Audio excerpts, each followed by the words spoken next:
Assalamualaikum warahmatullahi wabarakatuh. Hai anak-anak, jumpa lagi dengan Ibu dalam pelajaran bahasa Indonesia. Ya, hari ini kita akan membahas struktur cerita sejarah dan juga nilai-nilai yang terkandung dalam cerita sejarah. Mengidentifikasi struktur teks cerita sejarah. Struktur cerita sejarah sama juga dengan novel-novel lainnya, yaitu terdiri dari yang pertama pengenalan situasi cerita. Pengenalan situasi cerita atau yang disebut orientasi. Dalam bagian ini pengarang memperkenalkan setting cerita, baik waktu, tempat maupun peristiwa. Selain itu, orientasi juga dapat disajikan dengan mengenalkan para tokoh, menata adegan dan hubungan antar tokoh. Yang kedua, pengungkapan peristiwa. Dalam bagian ini disajikan peristiwa awal yang menimbulkan berbagai masalah, pertentangan ataupun kesukaran bagi para tokohnya, baik itu tokoh protagonis ataupun antagonis. Berikutnya yang ketiga, menuju konflik. Menuju konflik ini terjadi peningkatan perhatian, kegembiraan, kehebohan, ataupun keterlibatan berbagai situasi yang menyebabkan bertambahnya kesukaran tokoh. Selanjutnya ada puncak konflik. Dalam puncak konflik ini disebut pula sebagai klimaks, ya.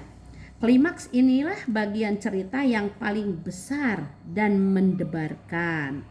Pada bagian ini pula ditentukannya perubahan nasib beberapa tokohnya.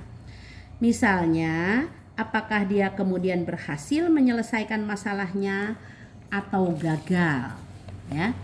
Selanjutnya setelah puncak klimaks itu pasti ada penyelesaian atau resolusi, ya. Sebagai akhir cerita, pada bagian ini berisi penjelasan ataupun penilaian tentang sikap ataupun nasib-nasib yang dalam tokohnya setelah mengalami peristiwa puncak itu. Pada bagian ini sering pula dinyatakan wujud akhir dari kondisi ataupun nasib akhir yang dialami tokoh utama. Kemudian koda. Bagian ini berupa komentar terhadap keseluruhan isi cerita yang fungsinya sebagai penutup. Komentar yang dimaksud bisa disampaikan langsung oleh pengarang atau dengan mewakilkannya pada seorang tokoh. Hanya saja tidak setiap novel memiliki koda. Bahkan novel-novel modern lebih banyak menyerahkan simpulan akhir ceritanya itu kepada para pembacanya. Mereka dibiarkan menebak-nebak sendiri penyelesaian cerita. Nah, itu strukturnya.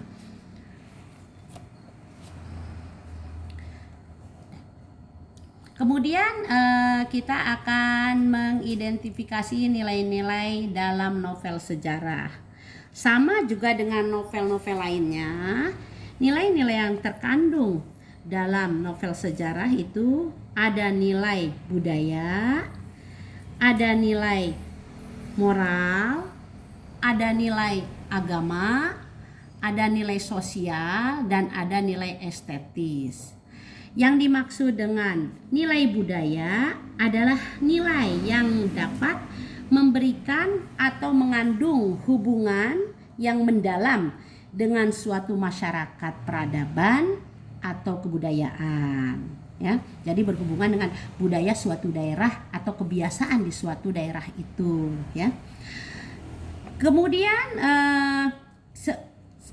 seumpamanya kita adalah orang timur, ya. Budaya timur itu biasanya mengajarkan hidup tenang, tidak terburu-buru, segala sesuatunya harus dihubungkan dengan alam, ya. Yang kedua, nilai moral atau juga disebut nilai etik atau nilai etika. yaitu nilai yang dapat memberikan atau memancarkan petuah atau ajaran yang berkaitan dengan etika atau moral, ya.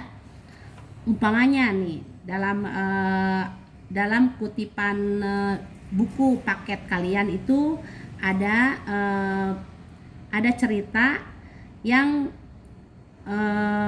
merupakan suatu ketakutan atau kebenaran, ya. Pamannya sama buruknya dengan kejahatan karena sama-sama melanggar keadilan. Jadi nilai moral dalam buku yang kalian pelajari itu, ya, yang berjudul itu, ya, Sang Adipati itu Tuban, itu mereka memberikan kode-kode etik yang kurang bagus. Ada kode etik yang dilanggar, yaitu tentang keadilan. Dan ada juga yang baiknya, ya. Nah, kemudian yang ketiga adalah nilai agama, yaitu nilai-nilai dalam cerita yang berkaitan atau bersumber pada nilai-nilai agama, ya. Umpamanya saja pada zaman kerajaan, ya, yang di buku yang telah kalian baca itu ada agama Siwa, Buddha, ya, maupun Hindu. Nah, nilai-nilai ini yang disebut dengan nilai agama dari ajaran-ajaran agama tersebut, ya. Kemudian yang keempat ada nilai sosial, yaitu nilai yang berkaitan dengan tata pergaulan antar individu dengan masyarakat. Jadi sesama manusia, sesama individu dengan individu atau dengan masyarakat, ya. Ini kita biasanya dengan masyarakat itu bersosialisasi, ya. Di situ ada mungkin tolong menolong atau bekerja sama, bantu membantu, ya, dengan yang lainnya. Nah, itu yang dimaksud dengan nilai sosial. Berikutnya yang terakhir ada nilai estetis, ya, atau nilai estetika, yaitu nilai yang berkaitan dengan keindahan, baik keindahan struktur pembangun cerita, fakta cerita, maupun teknik penyajian cerita. Nah, nilai keindahan ini biasanya digunakan oleh si pengarang untuk menggambarkan suasana, ya, baik tempat, suasana atau keadaan, waktu, ya, sehingga pembaca dapat membayangkan seolah-olah menyaksikan dan merasakan sendiri. Biasanya dideskripsikan oleh si pengarang dengan bahasa yang indah. Nah, itu nilai-nilai yang terdapat dalam novel sejarah. Mungkin Ibu cukupkan sekian pertemuan hari ini, ya. Terima kasih. Silakan kalian belajar. Nanti kita akan membahas novelnya bersama-sama, ya. Wassalamualaikum warahmatullahi wabarakatuh.